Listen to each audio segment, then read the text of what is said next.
Medan merupakan besaran fisis yang memiliki nilai berbeda pada titik yang berbeda dalam suatu ruang. Sedangkan elektromagnetik terjadi karena adanya muatan yang bergerak di sekitar medan listrik sehingga menimbulkan gaya magnet. Oleh karena itu, medan elektromagnetik merupakan medan yang ditimbulkan oleh medan listrik dan medan magnet yang saling berhubungan, memiliki nilai yang berbeda pada titik yang berbeda dalam suatu ruang. Ketika membicarakan medan elektromagnetik, maka akan ada yang namanya flux dan circulation.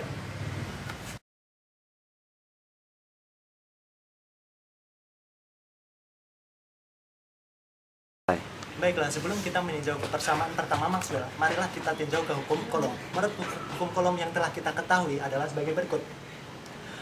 Kemudian, apabila kita mendefinisikan medan elektrik sebagai gaya persatuan muatan, maka kita akan memperoleh persamaan sebagai berikut.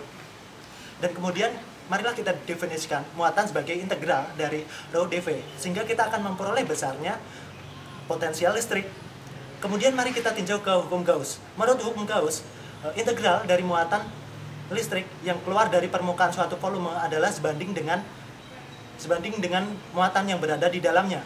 Sehingga dengan persamaan itulah kita memperoleh persamaan pertama Maxwell.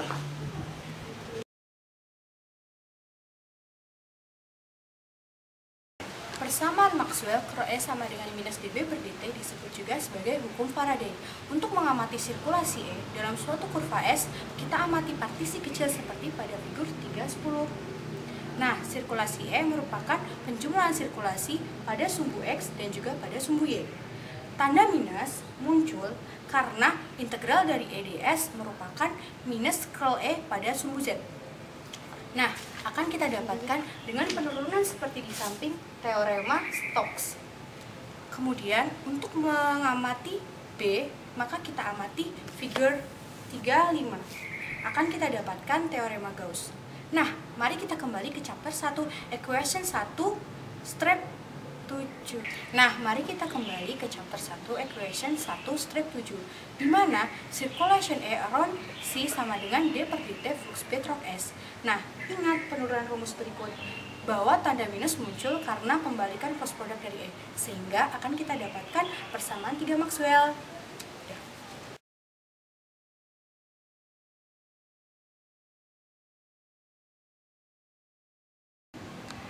Persamaan ketiga Maxwell di B sama dengan 0.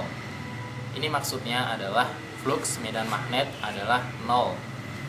Jadi ketika kita ilustrasikan dengan magnet permanen, nah jumlah medan magnet yang keluar dari kutub utara dan jumlah medan magnet yang masuk ke kutub selatan adalah sama atau 0 jumlah fluxnya.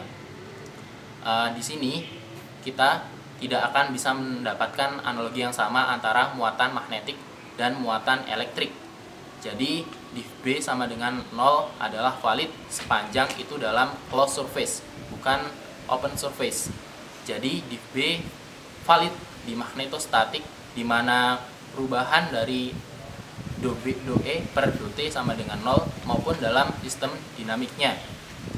Lalu dari manakah berasalnya medan magnet pada magnet permanen? Medan magnet pada magnet permanen berasal dari putaran spin yang searah.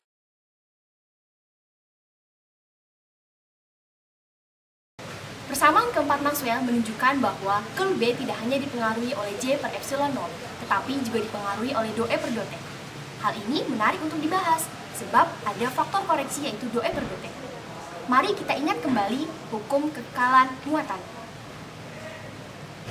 Selanjutnya, Maxwell ingin menunjukkan bahwa suku do E per do T memang dibutuhkan. Pertama, mari divergensikan kedua sisi dari persamaan 4 Maxwell. Lalu, substitusikan persamaan 1 Maxwell. Maka kita akan mendapatkan hukum kekekalan muatan. Jika tidak ada suku do E per do T, maka ketika kita mendivergensikan persamaan Maxwell di kedua sisinya, maka kita akan mendapatkan divergensi J per epsilon 0 sama dengan 0. Nah, hal ini akan mengingkari hukum kekekalan muatan. Dengan demikian, suku do E per do T pada persamaan 4 Maxwell memang benar dibutuhkan. Baiklah, kami akan mengaplikasikan keempat persamaan Maxwell dengan menginovasikan alat yang sudah ada. Alat kami bernama Gamma Tiktor, Gajah Mada, Magnetic Generator. Sistemnya sederhana, kami memanfaatkan gaya tolak-menolak magnet pada kutubnya sendiri. Yang diletakkan di baling-baling dan di luar baling-baling. Gaya tolak-menolak ini digunakan untuk memutar baling-baling. Hal ini sejalan dengan persamaan Maxwell ketiga, divergensi B sama dengan 0.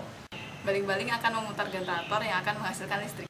Hal ini sejalan dengan persamaan kedua Maxwell, yaitu sirkulasi medan listrik sama dengan laju perubahan medan magnet persatuan waktu. Kawat yang dialiri listrik dililitkan membentuk solenoid dan dihubungkan kepada magnet yang berada di luar baling-baling. Solenoid akan menghasilkan sirkulasi medan magnet karena ada arus yang mengalir. Hal ini sejalan dengan kuadrat kecepatan cahaya dikalikan sirkulasi besarnya medan magnet akan sama dengan arus dibagi epsilon 0 ditambah perubahan medan listrik persatuan waktu. Medan magnet pada solenoid akan memperkuat medan magnet pada magnet permanen. Arus yang dihasilkan juga dimanfaatkan untuk mencharge baterai. Medan magnet yang ditimbulkan di sekitar solenoida akan mempertahankan sifat kemagnetan magnet permanen itu sendiri, sehingga sifat kemagnetannya lebih tahan lama. Arus yang dihasilkan akan mencharge baterai.